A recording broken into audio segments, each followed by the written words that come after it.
Okay, so today I'm going to take you through a step-by-step process that I filmed while making this Batman cowl. And you notice there is no neck. The neck is going to be a separate piece. I may do a video, I may not. And you'll also notice here that this bottom piece detaches. There is actually Velcro here. So you can get your head in and out and it'll have a nice snug fit, but can still strap up nice and tight under your chin. So first let's go over the different supplies you're going to need for the different stages of the build. First part would be all the stuff to make your templates or your patterns for the cowl. That's the side piece. This is the top piece. Now I don't go over a lot of this stuff too in depth, and I'm going to leave links in the description to two videos. One is by Raw Customs, where they do a Batman cowl, and one is by Sean Zing, and it's very similar to this, but they do a much better job of editing, and they obviously have tripods and better quality cameras, etc. So you should definitely check those out too. So to make your template, you're going to need some Elmer's glue or a glue stick or something cheap, and you're also going to need a foam head. I have this one here that I painted. And you're going to need either some saran wrap or a plastic bag from your local grocery store. You're going to need a marker and some duct tape. Once you get your patterns done, you're going to need all this other fun stuff, which would be razor cutters, scissors, either or, both. I use this when I want a good solid clean edge on something, and sometimes it's just simpler to use scissors depending on what it is. Then you're going to need glue too. You can use super glue, contact cement, hot glue. For this build, I pretty much just use super glue and hot glue because I didn't have any contact cement at the time. And you're also going to need some EVA foam. This one right here is pretty cheap. It's only 89 cents, but it's only a couple millimeters. For the actual bulk of the cowl, I use this 5mm thick EVA foam. It comes in different colors. Doesn't matter what color you have because you're going to end up painting it anyways. You're also going to need this front part of the mask here. This I did not make. This is from a Rubies cowl that you will see here shortly. And you're also going to need some paints and Plastidip and stuff. Here I have Mod Podge, Plastidip, this gray that I use for a primer, and clear coat that I didn't actually use on the mask, but it's always optional to protect your stuff. I like the way this looked without it, so I'm going to leave it just the way it is. Alright, now let's get started. Okay, so first you want to start by taking your Batman mask and using a pair of scissors and cutting off the ears. Okay, next you're going to take a piece of a plastic bag or some saran wrap and either a glue stick or a spray adhesive. I just use Elmer's glue and glue it to the styrofoam head here. Once it's on the head smooth, I tape it down with duct tape. And this is what you're going to draw your pattern on and how you're going to cut it out. Next, you're going to hold the face piece like this, and you're going to trace around it and draw your lines. And I'll show you what it looks like after I get it done. So this is what your pattern should look like. Okay, I drew where I want it to come down around on the chin. I traced around the border of the face mask that I placed on here. And this line is where I decided the side of the head and the top are going to meet. Notice I also drew a line along here. And I'm only doing one side because once you cut this pattern out, you're going to flip it. And what I'm also going to do is take the Sharpie here, just put a couple of hash marks so I know where all this lines up.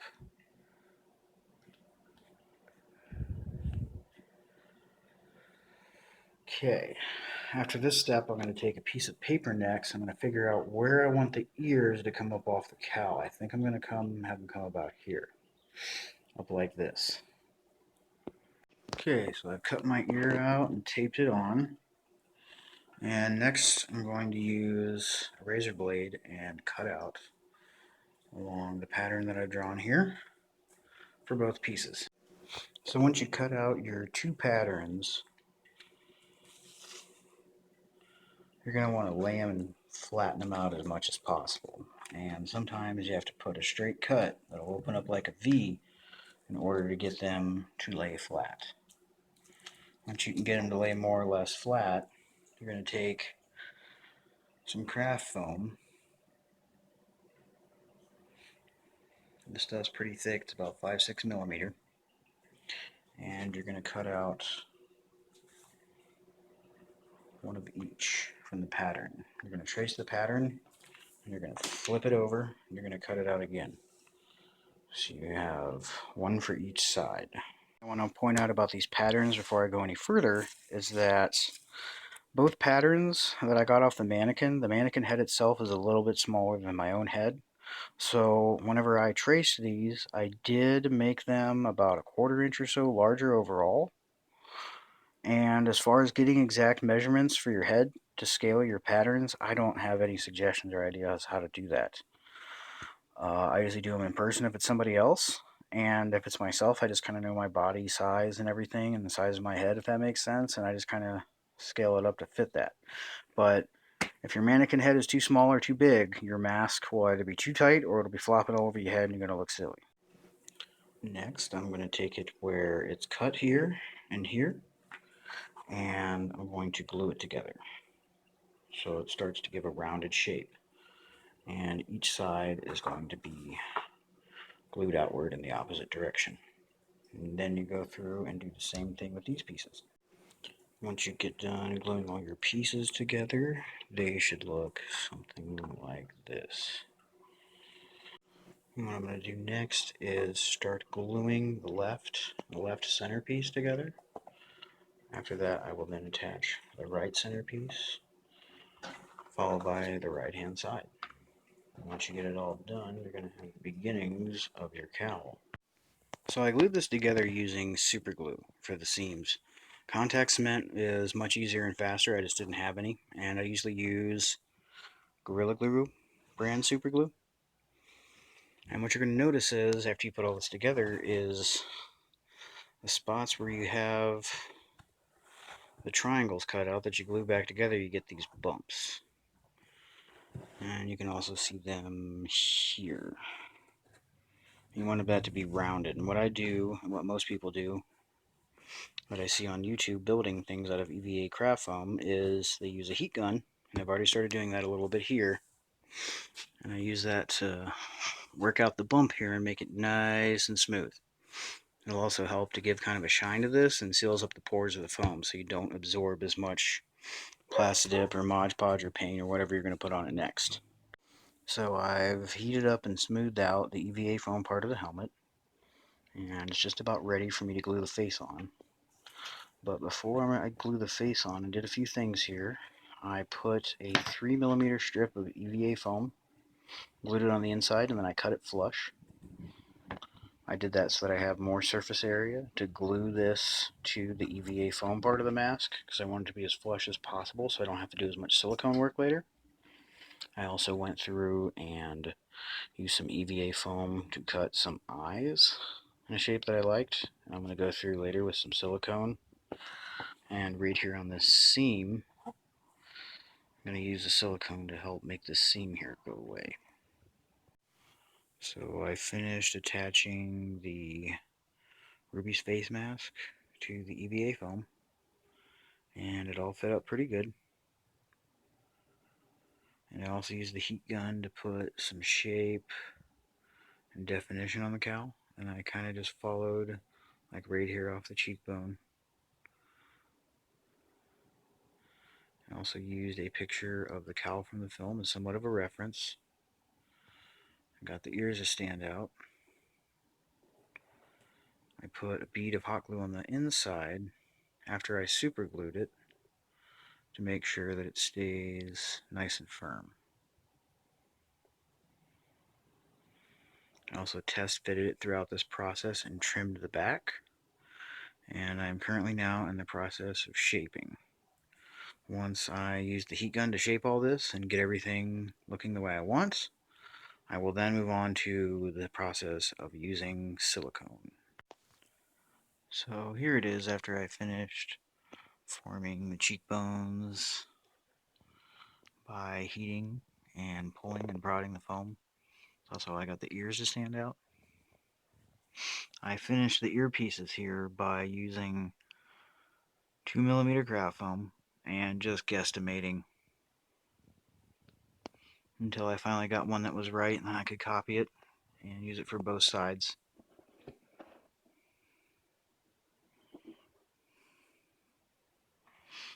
And now on to the next step, which is, of course, siliconing the seams so you don't see them as much. And I'm also going to apply some silicone here on the pieces that I added to the eyes. Okay, so here you can see I've already siliconed around the eyes and on the seams. And I've done some sanding, and I use a very light grit 600 sandpaper. If there's a thick spot or a blurb, I will use stuff that's more around 350 first, and then go back over it with that. And did a pretty detailed explanation on how to use the silicone on a video that I did previous. It was a utility belt pouch build in 2 parts, and it shows the siliconing process pretty in depth there, but I'm going to go through it real quick here. Now the silicone I use is by a brand named DAP, and it's called Alex Fast Dry Acrylic Silicone with Latex. It comes in a tube that goes in a caulking gun. Now I took it all out and put it in here because I use my finger to spread it around. And I also found that a lot of times if I leave it in the tube, it ends up drying out. And I'll take a little bit here. And I'm just going to spread it here over the surface. Even it out as much as possible. I'm going to dry off my finger on a paper towel, remove the excess silicone, and I'm going to dip it in some plain old tap water. And since the silicone is acrylic based, you can thin it out.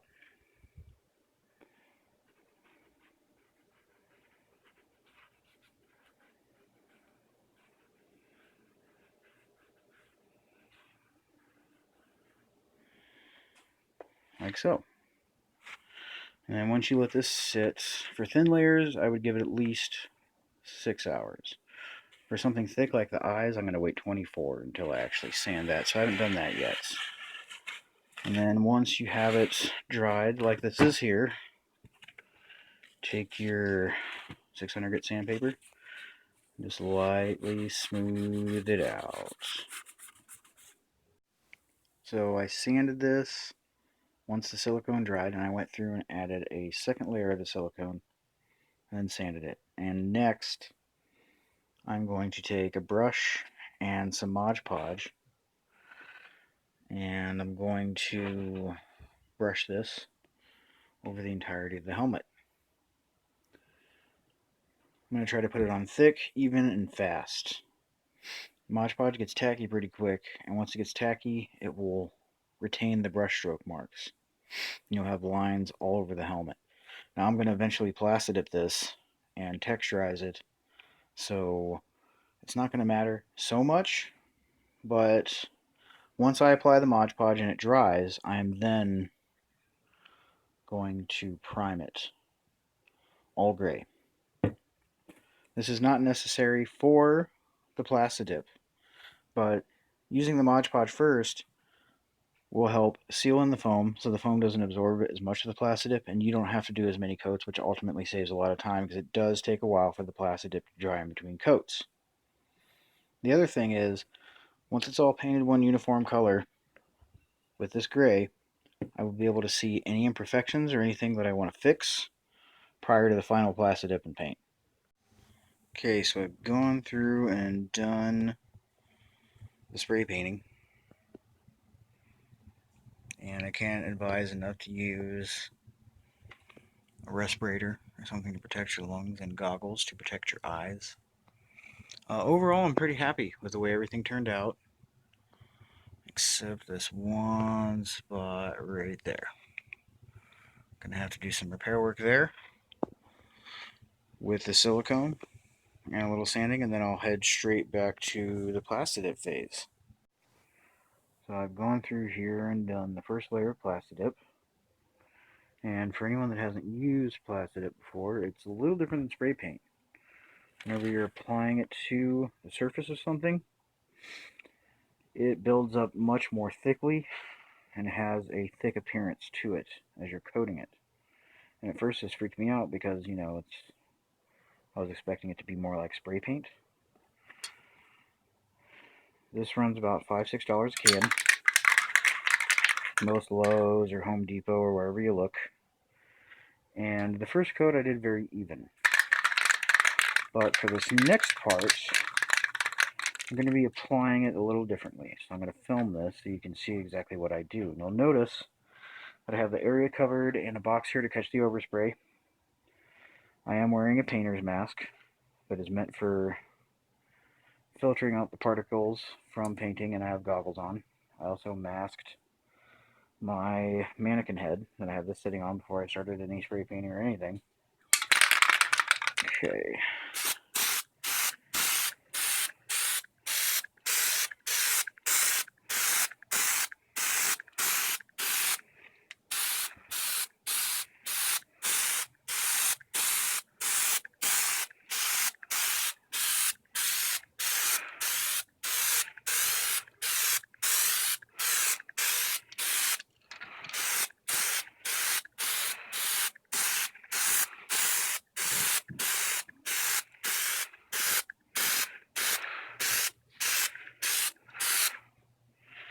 Give you a quick close-up here and show you what I'm doing. You can see that I didn't apply it cleanly. Just kind of bubbles and pebbles up here, and that's what I'm going to do to texture it. I'm going to gradually do this, let it dry until I get a nice pebbled textured finish. Here it is after I sprayed the whole thing. You can see that texture. And this is just achieved by holding the can back a little bit more than a foot and not letting it build up as evenly and as thickly as you would do for one solid coat. What I'm going to do is I'm going to let this dry for about a half hour, and I'm going to repeat the process until the texture is a consistency which I like.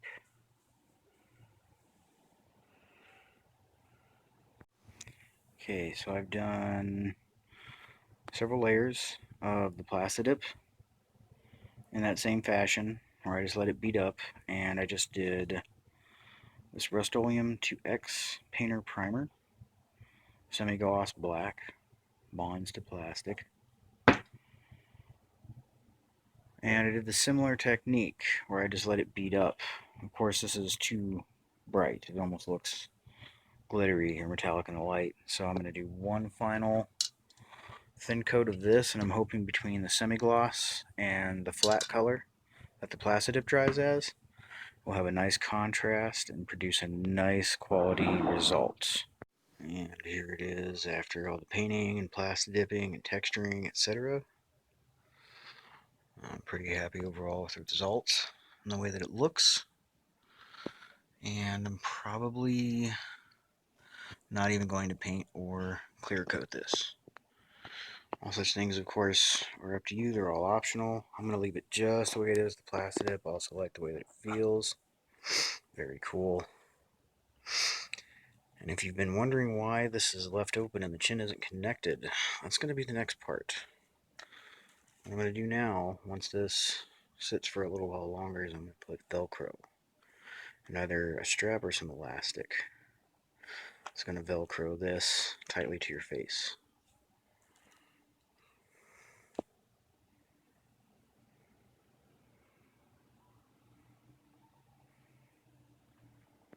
So here is the finished product. I took and glued a piece of EVA foam after I measured it. See how much space I needed on my face. And then I just hot glued some Velcro to the inside of it. So whenever you take it on and off, you just open it up, squeeze your head in, and then line this up and Velcro it under your chin. Well, that's pretty much it. Hopefully you enjoyed this video, and this is helpful in your own costuming ventures.